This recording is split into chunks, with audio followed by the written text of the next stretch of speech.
नमस्कार। आज हमारी चर्चा का विषय रहेगा राष्ट्रीय सुरक्षा अधिनियम। क्योंकि हमने देखा मध्य प्रदेश तथा उत्तर प्रदेश में या उत्तर प्रदेश के कुछ इलाकों में राष्ट्रीय सुरक्षा अधिनियम के तहत कुछ लोगों को गिरफ्तार कर दिया गया है। तो आज हम बात करते हैं राष्ट्रीय सुरक्षा अधिनियम। राष्ट्रीय सुरक्षा जो वर्तमान में है वह राष्ट्रीय सुरक्षा अधिनियम 1950 के नाम से जाना जाता है। राष्ट्रीय सुरक्षा अधिनियम अर्थात एनएसए मतलब national security act, national security act NSA. NSA के तहत निवारक निरोध कानून है। मानी एनएसए एक निवारक निरोध कानून है जिसको हम कहते हैं preventive detensive law, preventive detention law, निवारक निरोध कानून। इसके तहत किसी भी व्यक्ति को शंका के आधार पर इसलिए गिरफ्तार कर दिया जाता है कि यह भविष्य में कोई भी अपराध कर सकता है, या हम कहें कि भविष्य में यह व्यक्ति अपराध ना करें, इसके लिए इसे निवारक निरोध कानून के तहत गिरफ्तार कर दिया जाता है।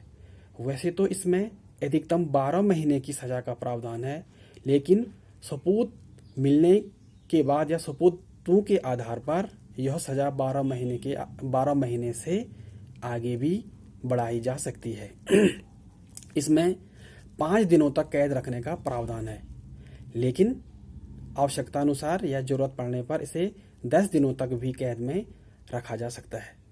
इस निवारक निरोध कानून में हम कह सकते हैं कि अनुच्छेद 22 के तहत जो सुविधाएं नागरिकों को या दी जाती है वह इस कानून के तहत संबंधित व्यक्ति को नहीं दी जाती है। अर्थात वकील रखने का अधिकार या जानने का अधिकार कि किस कारण इसको गिरफ्तार कर दिया गया है, या कोर्ट में प्रस्तुत 24 घंटे के अंदर प्रस्तुत करने का अधिकार इस एक्ट के तहत व्यक्ति को प्रावधान नहीं दिया गया है।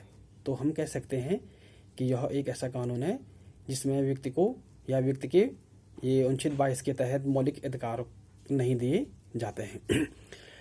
केंद्र एवं राज्य सरकारों को अधिकार दिया जाता है कि वह ऐसे व्यक्तियों को गिरफ्तार करें जो राष्ट्रीय सुरक्षा के लिए खतरा उत्पन्न कर सकते हैं। अर्थात शक हो जाए केंद्र सरकार और राज्य सरकार को कि ये व्यक्ति राष्ट्रीय सुरक्षा के लिए खतरा उत्पन्न कर सकते हैं, उनको गिरफ्तार किया जा सकता है। आवश्यक वस्तुओं एवं सेवाओं की आपूर्ति में बाधित पहुंचा सकते हैं। अर्थात ऐसे व्यक्ति जो आवश्यक वस्तुओं एवं सेवाओं की आपूर्ति में बाधित या बाधा पहुंचा सकते हैं, ऐसे व्यक्तियों को भी इसके तहत गिरफ्तार किया जा सकता है।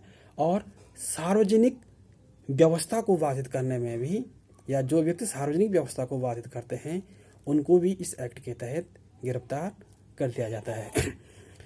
जो ये राष्ट्रीय सुरक्षा अधिनियम एनएसए है, इसकी शुरुआत की बात करें तो यह अंग्रेजों के काल से ही, यानी कि 1818 से 1818 में पहली बार बंगाल रेगुलेशन 3 के तहत इसकी शुरुआत की गई थी। फिर हमने देखा 1919 में रेगुलेटिंग एक्ट के माध्यम से, और स्वतंत्रता की बात करें तो 1950 से 1969 तक पहले बार राष्ट्रीय सुरक्षा अधिनियम के तहत, फिर पुनः 1971 से 77 तक मीसा के तहत यह हमारे देश में लागू था। फिर राष्ट्रीय सुरक्षा अधिनियम 1980 आता है जो वर्तमान स्थिति में भी काम कर रहा है। धन्यवाद दोस्तों।